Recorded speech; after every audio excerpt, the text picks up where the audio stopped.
Civil society, former bureaucrats and citizen groups across the country have one message for the Election Commission of India: grow a spine or resign.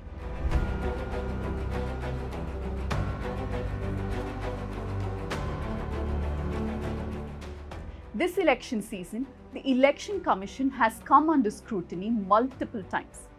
They have failed to curb hate speech. जिनके ज्यादा बच्चे हैं उनको बांटेंगे, घुसपैठियों को बांटेंगे. But that's not all. The actual voter turnout numbers are also not being released. This has led to an unprecedented situation where even journalist associations have questioned the EC on why it's not holding press meets after every phase of voting. In this episode of Let Me Explain, I look at various instances of inaction and lapses by the Election Commission and what powers they have. Powers that they clearly have forgotten. Let me explain.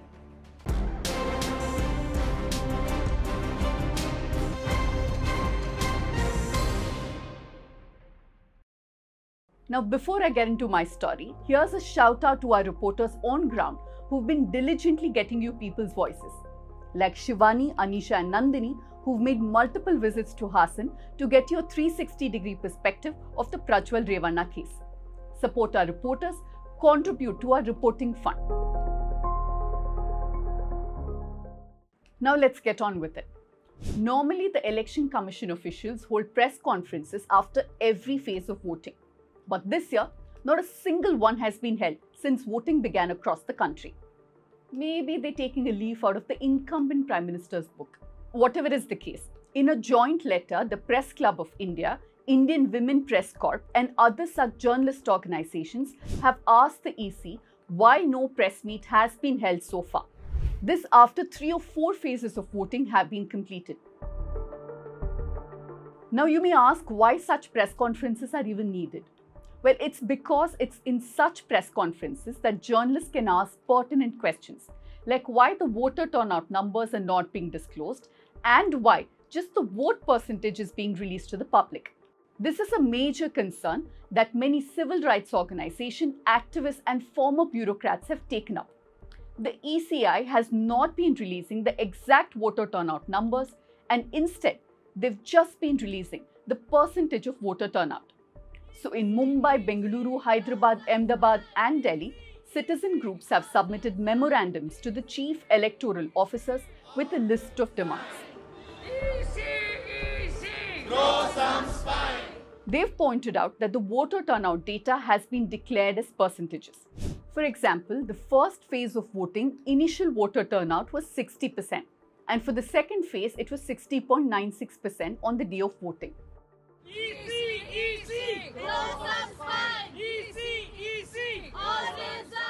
Let's look at how the data was shown in 2019. As you can see, the data with the numbers of actual total voters was released, and the absolute numbers of gender-wise turnout in each constituency was also released 2 days after polling. Now the next issue is revision of voter turnout percentages. After the first phase of polling, that's on April 19th, the EC said at 7:55 p.m. that the total turnout was 60%. After the second phase, that's April 26th, the EC release that was issued at 9 p.m. put the total turnout at 60.96%. The final voter turnout percentages for both phases were revised on April 30th. The EC says that the initial number provided is just an early estimate and is subject to change. Great, that does make sense. But here's the question. Why does it take 11 days for the data to be collated? The activists have said that this jump in voter turnout percentages hinders public trust in the electoral process, especially since there are so many delays and there's absolutely no explanation. Now, one accusation that has come up from opposition parties like the Congress and a section of citizens is that the voters' percentage is being doctored. That's why there's a revision with a difference of about 6 to 7% after each phase. EC, of course, has denied this. EC claims that it might be because the returning officers, that's the ROs, submit the updated data later than expected. But why are they doing this? Well, We have no answers for that. Now, let me quickly tell you how the voter turnout is recorded and can be verified. According to the Conduct of Elections Rules 1961, there are two important forms that hold the data about the number of electors and voters. That's Form 17A and 17C. 17A is like the voter register where polling officers jot down details of every voter who shows up and signs in. Form 17C is the breakdown of the votes cast. It's handed over to the polling agents of candidates once polling wraps up. This form packs crucial information like EVM IDs used, total voters listed in Form 17A, etc. Now, this data in Form 17C is the backbone for any election petition challenging the outcome. And this is done in absolute numbers and not percentages. So here's the question again. Why are voter turnout numbers being released just in percentages and not in actual numbers? Because the EC will be receiving the total number of voters through the ROs. So why is this not being disclosed? Next is the question of hate speech. But before that, a quick appeal.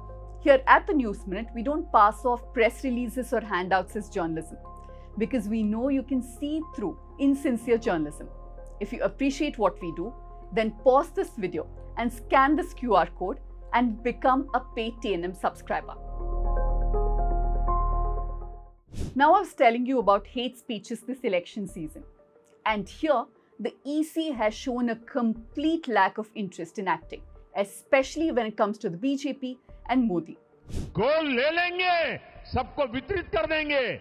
और पहले जब उनकी सरकार थी उन्होंने कहा था कि देश की संपत्ति पर पहला अधिकार मुसलमानों का है। इसका मतलब ये संपत्ति इकट्ठी करके किसको बांटेंगे? जिनके ज्यादा बच्चे हैं उनको बांटेंगे। घुसपैठियों को बांटेंगे। क्या आपकी मेहनत की कमाई का पैसा घुसपैठियों को दिया जाएगा? आपको मंजूर है ये कांग्रेस का मैनिफेस्टो कह रहा है कि वो माताओं बहनों का सोने का हिसाब करेंगे, उसकी जड़ती करेंगे, जानकारी लेंगे और फिर उस संपत्ति को बांट देंगे और उनको बांटेंगे जिनको मनमोहन सिंह जी की सरकार ने कहा था कि संपत्ति पर पहला अधिकार मुसलमानों का है। भाइयों बहनों, ये अर्बन नक्सल की सोच, मेरी माताओं बहनों, ये आपका मंगलसूत्र भी बचने नहीं देंगे, यहां तक जाएंगे, मैं कहने आया। After this speech, political parties including the Congress and CPIM complained against Modi to the EC. So did civil society organizations. A signature campaign was started to act against Modi by over 20,000 citizens. And how did the EC respond? They said they're examining the complaints, whatever that means. After all the pressure, just a notice was sent, and that too, not to Modi, but to BJP President JP Nadda. This was not the last time Modi made communally polarizing speeches targeting the Muslims. In an interview to News 18, Modi has claimed that when he was referring to those with more children, he was not talking about Muslims. Well, you heard the speech, and I leave it to you to decide if what he's saying is true or not.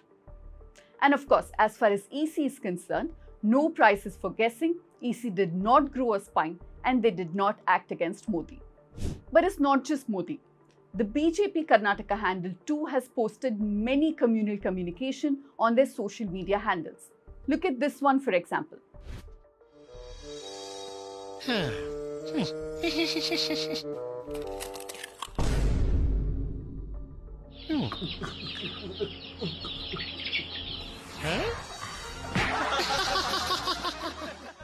This is what they posted, and it's very, very clear who they're targeting.